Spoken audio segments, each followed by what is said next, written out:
What's going on, everybody? It's your boy Zamboni. I am an herbalist and astrologer, and I am coming to you from the Ocean Forest Eco Lodge on the Osa Peninsula of Costa Rica. And it's time to talk about astrology this week. So what's going on this week? Well, first, let me say thank you to everybody who supports via Patreon or who sends a tip or something like that. Y'all really make this whole thing possible for everybody. Everybody who gets this free weekly forecast, you made that possible, and I appreciate you, boo-boo. So I just wanted to put that out there because that is probably you. You're probably watching this, and I just want to let you know that I do see you and I do appreciate you. So, let's talk about the astrology of the week ahead. So this week is a little bit, it's a little like Dr. Jekyll, Mr. Hyde, you know? It's like, what do we have here? There's some really nice stuff that's going on this week. And then there's some of it's like a little weird, and it's all sort of tangled up together. Entanglement is really the theme out here. So let's start with the good news. So we get to start out the week with Mars and Saturn in a nice trine relationship. So we've been talking about Mars-Saturn relationships for mad long as being contentious, as being frustrating, as being like all of the problems that there have ever been, right? And now we get to have Mars and Saturn in a trine relationship. This feels like confluence. It feels sturdy. It feels supportive. It feels like all of the friendly things, right? And so we get to see Saturn in Aquarius being super strong and dignified in this position. Jupiter's nearby. And then we have Mercury in Gemini. So Mercury doesn't really, or not Mercury, Mars in Gemini. Mars doesn't really care about Gemini too much, one way or the other. It's fine. This sign is fine for Mars. And to have this kind of support from Saturn feels really helpful. It feels like some kind of like something constructive. It feels like something building here. Now, the other thing that's really nice that's going on here is that we have the Venus cazimi this week. This is fun.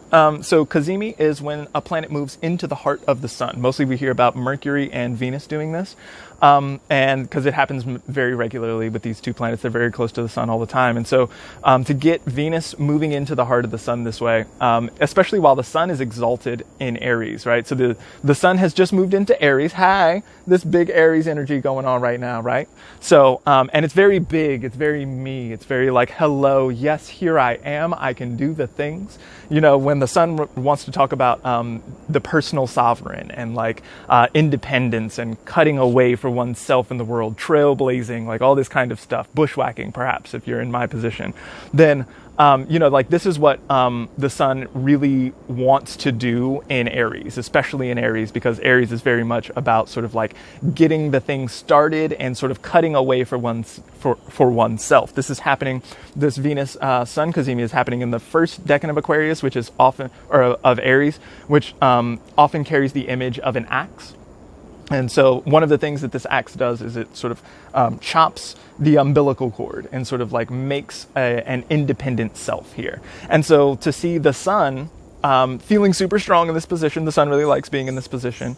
And then to have Venus here as well. So Venus is going to add sweetness or pleasure or, it feels fun or joyful in some kind of way. Like, ooh, this is good. Like Venus doesn't really care about Aries, right? Venus is in a debilitated position in Aries. And not only is Venus in a debilitated position in Aries, but also wildly under the beams of the sun, just burnt to a crisp, right? This is not like our best Venus energy at all. But because we get Venus so subsumed by the sun, then we get great sun stuff going on here. Like it's just like all of this magnificence and glory as far as the sun is concerned, right?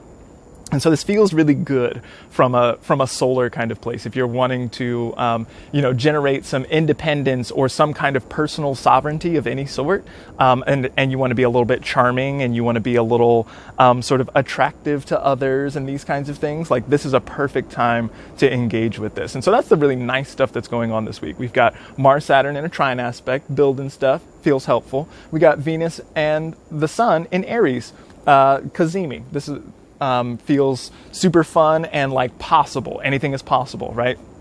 So what could possibly go wrong? The only thing here is that, so Aries is ruled by Mars, right? So what's going on with Mars? Well, Mars is getting a lot of support from Saturn, so that's really great. But Mars is also right in the middle of Gemini right now, and is going to conjoin the North Node as well. And so the North Node this is one of our eclipse points, right? And so we can, anytime we're talking about eclipses, we can think about shadows, we can think about confusion, we can think about overdoing it in one way or the other. Eclipses are very much sort of characterized by this sort of like seesaw kind of energy, right? Like go extremes and going to the other extreme. Mars also really likes extremes, right? And so to have Mars on the North Node is to have Mars wanting to do conflict, wanting to push on stuff, wanting to initiate things, wanting to go, and then having a little bit of extra like machismo there. There's an extra push, there's an extra little bit. But the thing about it is that it can be a little bit confusing with the North Node a lot of times because there's this shadowy component. You can't really tell what's really real and like all this kind of stuff. So we can see something here about like some kind of conflict or some kind of push, some kind of initiation that wants to take place here. But it's maybe confused. It's maybe headed in the wrong direction. It's maybe, trying to solve a problem and then solves a different problem, or does a bunch of work that ultimately does not solve the problem. Maybe this is going to look like treating symptoms instead of the root cause, or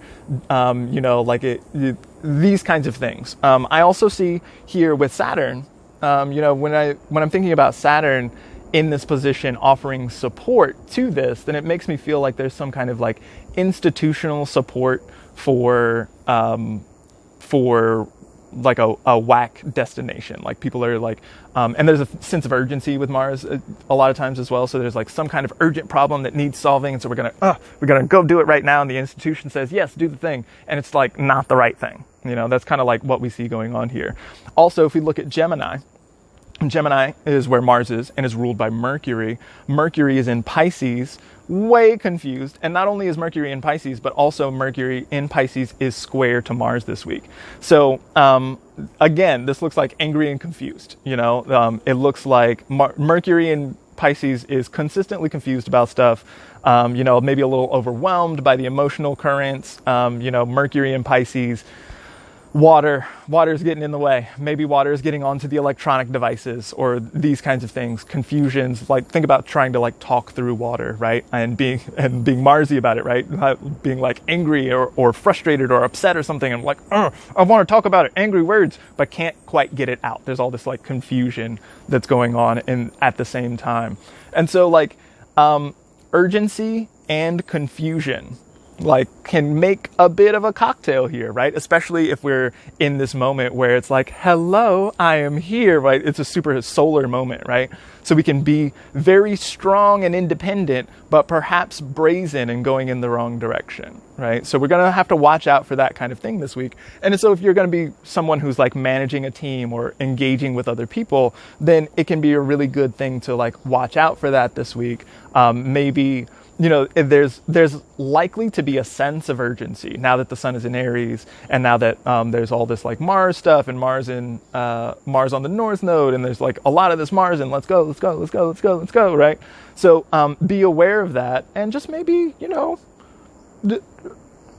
take your time. Look out for confusion, because confusion wants to take place. Do the things that will keep your stuff dry. You know what I mean? Like all that sort of stuff, because it wants to go down this week. And so it's a little bit on you to make sure that your stuff is all taken care of. So thank you so much for hanging out with me this week.